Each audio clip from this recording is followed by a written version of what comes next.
এবারের বাজেট বাস্তবমুখী হবে বলে জানিয়েছেন অর্থ উপদেষ্টা সালেউদ্দিন আহমেদ। আকার বড় না হলেও মানুষের আয় বাড়াতে ব্যবসা বাণিজ্য সম্প্রসারণের চেষ্টা থাকবে। বিস্তারিত আকবর হোসেন সুমনের রিপোর্টে।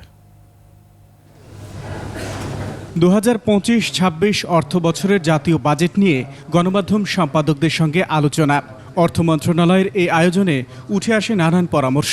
ব্যক্তি আয় কর সীমা বৃদ্ধি, কর্মসংস্থানের সুযোগ এবং ক্যাশলেস ব্যবস্থা সহ জনবান্ধব বাজেটের সুপারিশ আসে গণমাধ্যম থেকে।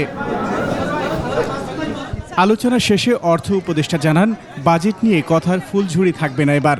আমরা বলছি এই বছরের বাজেটটা আমরা একটু বাস্তবমুখী করব।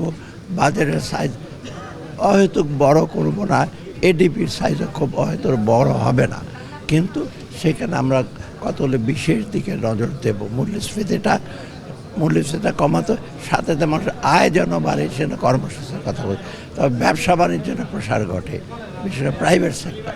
উন্নয়নশীল দেশের কাতারে যেতে প্রস্তুতি বাকি আছে বলেও জানান উপদেষ্টা।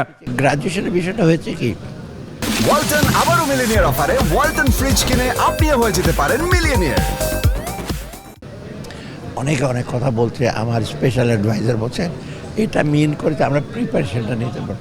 এবং বাংলাদেশ যদি একটু অ্যাটেম্প না নেয় যাওয়ার পথে, অন্য অন্য দেশগুলো কিন্তু আমাদের ভুটান, আফ্রিকার কটা দেশ, ওরা বলছে বাংলাদেশ করলে আমরা সাহস পাবো। অন্তর্বর্তী সরকারের দেওয়া বাজেট রাজনৈতিক সরকার এসে ছুঁড়ে ফেলে দিতে পারবে না বলেও উল্লেখ করেন অর্থ উপদেষ্টা। বাজেটের ইম্প্যাক্টটা কি হবে। আকবর হোসেন সুমন, 21 টেলিভিশন, ঢাকা।